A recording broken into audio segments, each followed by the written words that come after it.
Jai Hind friends, welcome to Step 4 Special. Today in this video we will discuss DIDMR paper 8 early identification of cerebral palsy child. आइए इसके बारे में जानते हैं कि किस प्रकार से इन बच्चों की जल्द पहचान की जा सकती है। आइए अब जानते हैं जो सीपी बच्चा है, सेरेब्रल पाल्सी से इफेक्टेड बच्चा है, उसका अर्ली आइडेंटिफिकेशन इसके बारे में जानते हैं। पर मस्तिष्क पक्षाघात के शीघ्र पहचान के लिए इसके शुरुआती लक्षण को पहचानना अति आवश्यक होता है। जितनी कम उम्र में समस्या का पहचान किया जाए उतनी जल्दी शीघ्र हस्तक्षेपण सेवा प्रारंभ की जा सकती है। अतः शीघ्र पहचान कर हस्तक्षेपण सेवाएं प्रारंभ करने से अक्षमता की गंभीरता बढ़ने से रोका जा सकता है। अब यहाँ पर बताया गया कि जो अर्ली आइडेंटिफिकेशन है यह प्रत्येक बच्चे के लिए बहुत ही ज़रूरी होता है।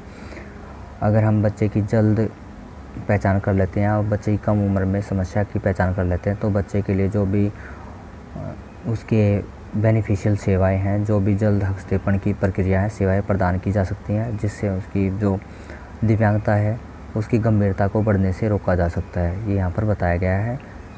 मुख्य रूप से जो आइडेंटिफिकेशन है इसका ये बेनिफिट होता है। आइए इसके बारे में आगे जानते हैं। लक्षण देखकर शीघ्र पहचान करना, आइए इसके बारे में जानते हैं।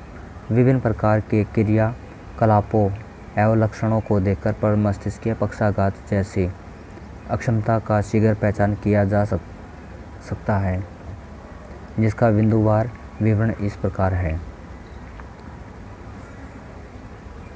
फर्स्ट जानते हैं इसमें। जन्म के समय पर मस्तिष्कीय पक्षाघात युक्त शिशु प्राय स्थिर या निर्जीव जैसा तथा लचीला और पतला होता है।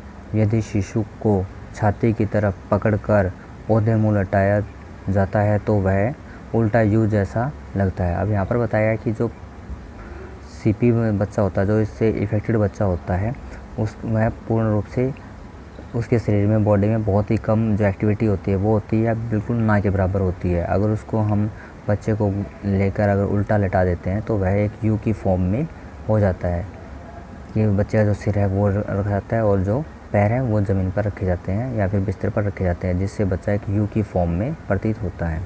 अब जो इसका सेकंड पॉइंट बताया गया उसमें जानते हैं। जन्म के समय शिशु देर से रोता है एवं कठिनाई से सांस लेता है, कि जो बर्थ के बाद जो बच्चा रोता है वह भी जो बहुत डिले होता है और जो उसको ब्रीथिंग है उसमें भी प्रॉब्लम होती है।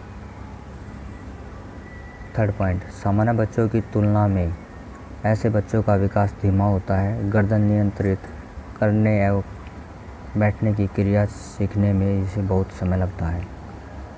अब यहाँ पर बताया कि जो बच्चा है, सीपी इफेक्टेड बच्चा है, उसका जो डेवलपमेंट है बहुत धीमा होता है। इसमें बच्चे की जो नेक होल्डिंग है वह भी बहुत डिले होती है एवं बैठने की जो क्रिया होती है वो भी बहुत टाइम के बाद आती है बच्चे के अंदर। 4 पॉइंट दिया गया है। बच्चा अपने दोनों हाथों को एक साथ नहीं चलाता है, एक समय में एक ही हाथ का प्रयोग करता है अथवा दोनों हाथों को बारी बारी से प्रयोग करता है, अर्थात दोनों हाथों के प्रयोग में समन्वय नहीं होता। अब यहाँ पर बताया कि बच्चा है जो सीपी इफेक्टेड बच्चा होता है उसके दोनों हाथों की मूवमेंट एक टाइम में नहीं होगी, वह एक टाइम में, एक समय में एक ही हाथ से एक्टिविटी कर पाएगा।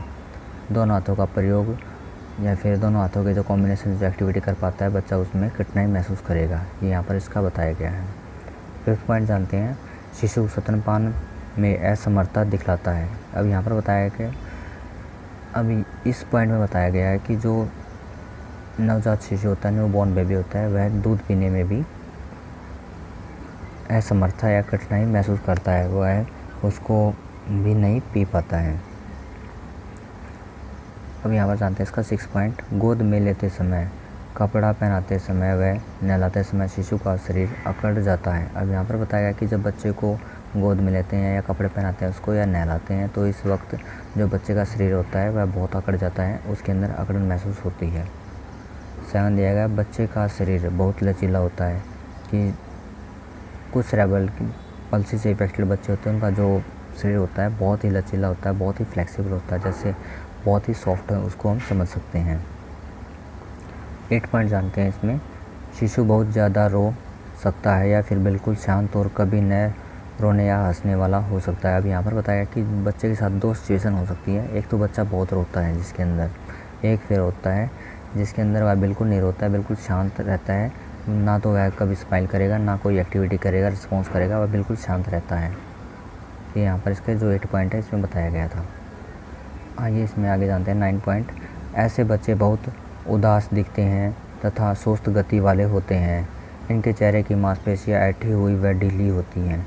अब जो बच्चे CP इफेक्टेड बच्चे होते हैं उनका जो फेस एक्सप्रेशन होता है बहुत ही लो होता है।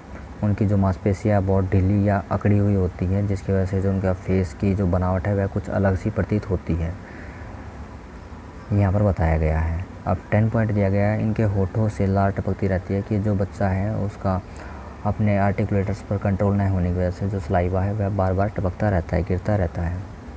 11 पॉइंट दिया गया है। संचार समस्या होती है तथा वाणी विकास धीमा होता है। अब यहाँ पर होता है कि जो इनका कम्युनिकेशन होता है वो बहुत ही कम होता है, बच्चे के अंदर जो लैंग्वेज डेवलपमेंट है वो नहीं हो पाता है। 12 दिया गया है। कभी कभी इनमें सुनने और देखने की समस्या भी दिखाई देती है। अब जो CP इफेक्टेड बच्चे हैं उनके अंदर जो हियरिंग प्रॉब्लम है और विजुअल कॉन्सेप्ट है उसको भी आइडेंटिफाई करने में भी समस्या होती है। 13 दिया गया इसमें। बच्चे में असमयता व्यवहार जैसे अचानक रोना, हंसना, डरना या गुस्से से कांपना जैसे व्यवहार होते हैं। अब जो CP इफेक्टेड बच्चे होते हैं उनके अंदर बहुत ही जो बिहेवियर इशू होते हैं अलग अलग डिफरेंट होते हैं, जिनको समझना मुश्किल होता है। अब यहाँ पर बताया गया कि जैसे कि जो CP इफेक्टेड बच्चा है वह अचानक ही रोने लग जाता है, हंसने लग जाता है, या फिर उसका जो शरीर है उसके अंदर वाइब्रेशन या फिर कंपन महसूस होता है, जो कि व्यवहार में अलग अलग परिवर्तन की वजह से हम देख सकते हैं। इस प्रकार की जो सिचुएशन है CP इफेक्टेड बच्चे में प्राय देखने को मिलती है, जो कि जल्द पहचान के लिए ज़रूरी होती है। इस प्रकार की जो अगर हमें समस्या किसी बच्चे में दिखाई देती है तो उसके हमें जांच करवानी चाहिए, ये यहाँ पर बताया गया है।